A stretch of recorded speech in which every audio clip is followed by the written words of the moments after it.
ان الحمد للہ والصلاة والسلام علی رسول اللہ۔ اعوذ باللہ السمیع العلیم من الشیطان الرجیم، بسم اللہ الرحمن الرحیم۔ ہر انسان کی یہ نیت خواہش اور ارادہ اور تمنا ہے کہ اس کو عزت ملے، اور ہر آدمی عزت پانے کے لیے کچھ نہ کچھ معاملات طے کرتا ہے جس سے وہ گمان کرتا ہے کہ اسے عزت ملے۔ جہاں تک تعلق ہے دنیا کی زندگی میں عزت کے حصول کا کہ وہ کیسے ممکن ہے، اس کو بھی ہم دیکھیں گے، اور اسی طرح اخروی عزت اس کا حصول کیسے ممکن ہے اس کو بھی ہم دیکھیں گے۔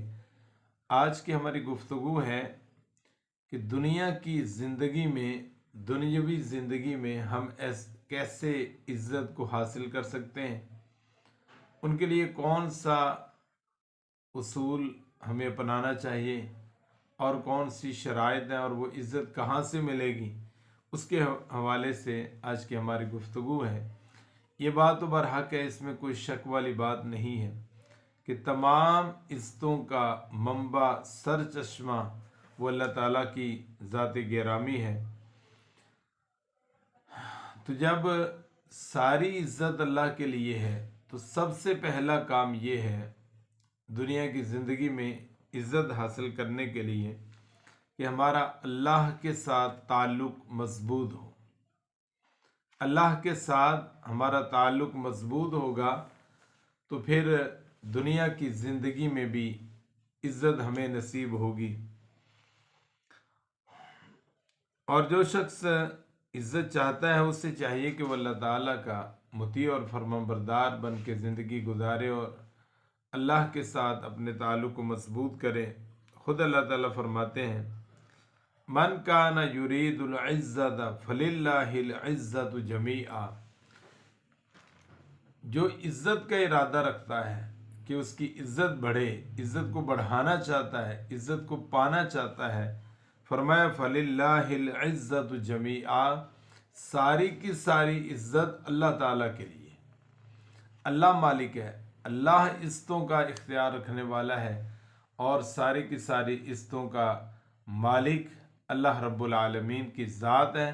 تو جس کا تعلق اللہ سے مضبوط ہو جاتا ہے، اللہ رب العالمین کی طرف سے اس کو عزت ملتی ہے، چونکہ عزت کا مالک اللہ رب العالمین کی ذات ہے۔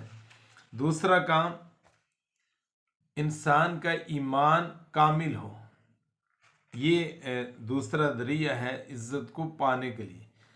جتنا ایمان کا لیول بلند ہوگا انسان کی عزت بھی اتنی زیادہ ہوگی، اور جو صحیح مومن بن جاتا ہے اللہ رب العالمین اس کو عزت بھی نصیب فرماتا ہے، چونکہ اللہ فرماتے ہیں وَلِلَّهِ الْعِزَّةُ وَلِرَسُولِهِ وَلِلْمُؤْمِنِينَ وَلَكِنَّ الْمُنَافِقِينَ لَا يَعْلَمُونَ۔ سورۃ المنافقون کی آیت نمبر 8 میں فرمایا وَلِلَّهِ الْعِزَّةُ، عزت تو اللہ ہی کے لیے ہے، وَلِرَسُولِهِ، اور اس کے رسولوں کے لیے ہے، وَلِلْمُؤْمِنِينَ، اور اہل ایمان کے لیے ہے، مومنوں کے لیے ہے۔ جو مومن ہیں اس کے لیے عزت ہے۔ عزت کا مالک اللہ رب العالمین ہے، ساری کی ساری عزتیں اللہ کے لیے ہیں، اس نے عطا کی ہیں اپنے رسولوں کی جماعت کو۔ انبیاء و مرسلین علیہم الصلاۃ والسلام کو اللہ تعالیٰ نے عزت نصیب فرمائی ہیں، اور ان کے مطیع فرما بردار، ان کے کلمہ گو، ان کے اوپر ایمان لانے والے اہل ایمان، ان کے لیے اللہ رب العالمین نے عزت کو برقرار رکھا ہے۔ وَلَكِنَّ الْمُنَافِقِينَ لَا يَعْلَمُونَ، لیکن منافق اس بات کو نہیں جانتے، منافقوں کو اس کا اندازہ نہیں ہے۔ تیسرا جو ذریعہ ہے دنیا کی زندگی میں عزت پانے کا، نبی گرامی علیہ الصلاۃ والسلام کا فرمان ہے، مسند احمد کے اندر 5114 نمبر پر، حضرت عبداللہ بن عمر رضی اللہ تعالی عنہ اس کے راوی ہیں، وہ بیان کرتے ہیں، لمبی حدیث ہے، میں اس کا ترجمہ آپ کے سامنے رکھتا ہوں۔ فرمایا کہ مجھے قیامت تک کے لیے تلوار کے ساتھ مبعوث کیا گیا ہے۔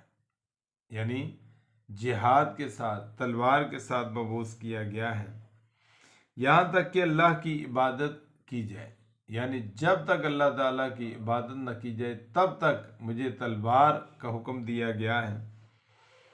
میرا رزق میرے نیزے کے سائے کے نیچے ہے۔ اللہ اکبر۔ اور فرمایا جس نے میرے اس امر کی مخالفت کی اس کے لیے ذلت اور پستی رکھ دی گئی ہے، یعنی جس نے میرے اس انداز کو، میرے طریقے کو اور میری سنت کو جس نے بدلا اور اس طریقے پر نہ چلا، اس کے لیے ذلت اور رسوائی ہے۔ اور فرمایا جس نے میرے اس طریقے کو چھوڑ کر کسی قوم کی مشابہت کی تو وہ انہی میں شمار ہوگا۔ من تشبہ بقوم فہو منہم، جس قوم سے مشابہت کر رہا ہے اس کا شمار بھی اسی قوم میں سے ہوگا۔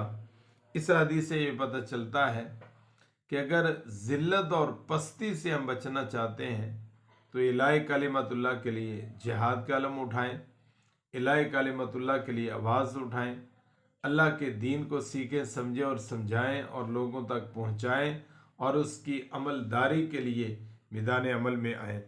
اللہ رب العالمین ہم سب کو عزت والی زندگی نصیب فرمائے، دنیا میں بھی اور آخرت میں بھی۔ یہ چند باتیں تھیں جو دنیا میں عزت حاصل کرنے کے ذرائع ہیں۔ اللہ رب العالمین ہم سب کے مقدر میں فرمائے۔ السلام علیکم ورحمۃ اللہ وبرکاتہ۔